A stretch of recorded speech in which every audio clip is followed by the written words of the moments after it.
turnovers these last two games. It's been 20 plus and then giving up 27 points off 24 turnovers today. I know film will show a lot, but what are you seeing that is kind of the leading cause as to why there's been so many turnovers these last two games? Yeah, I think it's been a kind of a plethora of different things. I think that we just got to be strong with the ball. I think that sometimes our spacing can kind of create a crowd a little bit, and so we're not creating as much space as we like to be able to deliver the passes clean. But yeah, it's been a couple of things. And then the assist ratio that we've just seen, you started out, in training camp, there was assisting on almost 60-70% of the field goal attempts. It's kind of been low, especially today. How can you get that ball moving around and create those opportunities so that assist number gets up and you're able to get some space in the ball moving? Yeah, I think our offense is built around pace and spacing, and so when the ball is moving, when our bodies are moving, when we're cutting, when we're able to create space and driving lanes, that's what opens up those drive and kick threes. And I think that at times, we generate those, and it's just a matter of knocking them down here and there. And then other times that we get a little stagnant, and again, playing crowds a little bit too much at times. So we'll get back to work. We'll correct those things. We shot the ball decent from three tonight, but our efficiency in the paint wasn't that great. And again, you have nights like that scoring the ball, and unfortunately we've had back-to-back nights with that, but we just got to stay to it. And we had 16 assists on 25 made field goals, and so we're getting some good looks. We just need more of them. We'll go Jason, front row on your right, and then Andy. Tyler, to your right, when you talk about the inefficiency in the paint, Angel kept getting the ball down there off rebounds or passes, and it just seemed like it would get stripped or blocked. What did you see that was preventing her from getting in the flow of the offense today? I think it was just some of them were just rushed. That was really it. I think it was just rushed. But Angel knows that we have confidence in her, just like Camilla, and any of our guards that penetrate into the paint and get looks at the rim. Like, we have constant belief and confidence in all of our players to be able to make those, and now it's just a matter of doing it. But yeah, it's not going to be often that we have a ton of nights like this. And the foul call that preceded the technical foul, it looked like you were arguing with that as well. Did you see it differently, or did you think it was more based on the reaction from New York's bench? I think I just fight for my players, and just leave it at that. We'll go to Andy, back row on your left. Hey, Coach. You mentioned before the game, looking back at the Fever game, that you guys had a lot of good looks that just weren't necessarily falling. Would you kind of categorize what happened today as a similar thing, that you like the looks that your team got?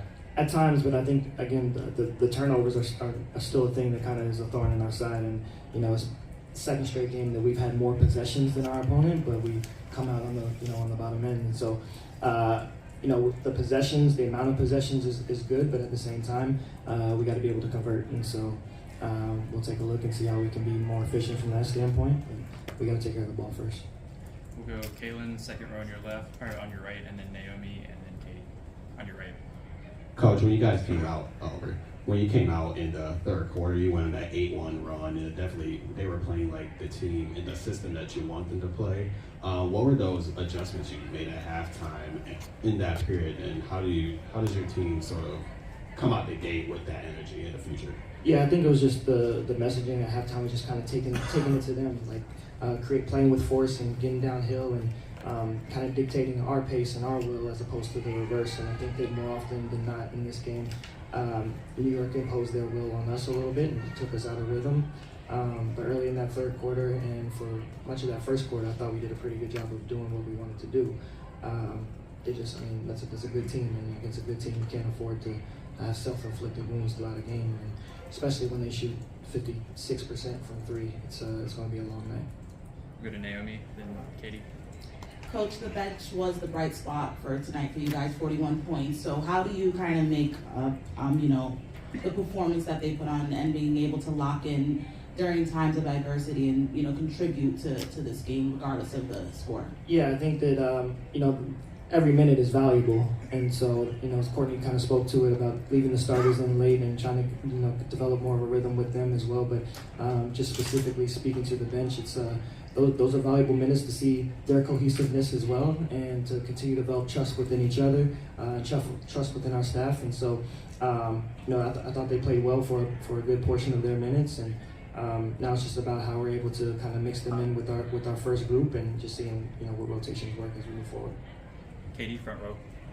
You brought Haley Van Lith in the game much earlier than the first game against the Fever. What led to that decision today?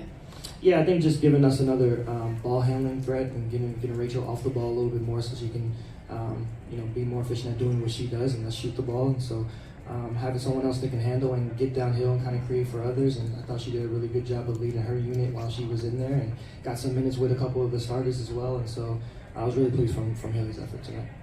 Last few, we'll go second row on your left. Hi, Coach. You mentioned before the game that two qualities of a championship-winning team are toughness and minimizing mistakes. What do you think today tells you about how close or how far away you are from being where you want to be as a team?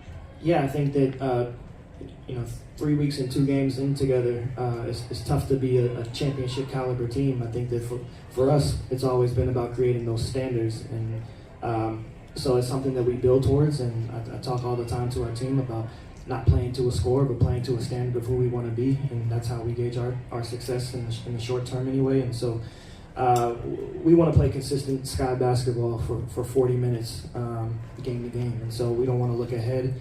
We want to deal with the present and learn from our past and continue pushing. We'll stay second row on your left, and then we'll close out with Zachary and Alyssa. Yeah, Rachel obviously taking a lot of threes, took 7 this game, 6 last game. How important is she to this kind of offensive scheme that you're trying to put together, and what adjustments need to be made to get the ball into her hands and get some open looks for her earlier in the game?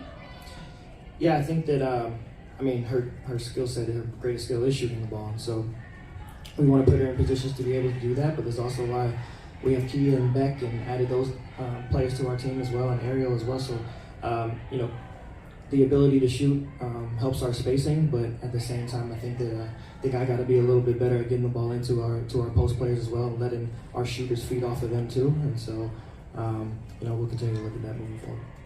Zachary, front row on your left. Hey Coach, you mentioned Camila earlier. She obviously battled it out as best she could against JJ, scoring 6 points, grabbed a couple boards. Just wondering what your assessment was of her, since obviously she's one of those players that is developing and blossoming into more of an elite talent going up against somebody like JJ. Yeah, I thought she had solid minutes at times. I think that we talk a lot about the assertiveness there, and for me, I got to be more intentional about getting her looks down there, easier looks down there, and then from Camilla's perspective, I think that she's got to continue to impose her will on the defense as well, because she's a load down there, and she can be extremely effective and cause a lot of attention to create other opportunities for our shooters and for other players on the floor with her. And so we'll continue to try to exploit that. We'll close out with Alyssa, front row on your right. Hey Coach, how do you think you can get Ariel more involved into the offense? Ariel? Yeah, I think that Ariel is versatile. She's someone that can play off the dribble and off the catch, and so I think that she's someone that we got to continue to find ways to space the floor to allow her to operate in space and not tight spaces. And so, again, we'll continue to look at areas to be able to do that. Thanks, everyone. Thanks, Coach.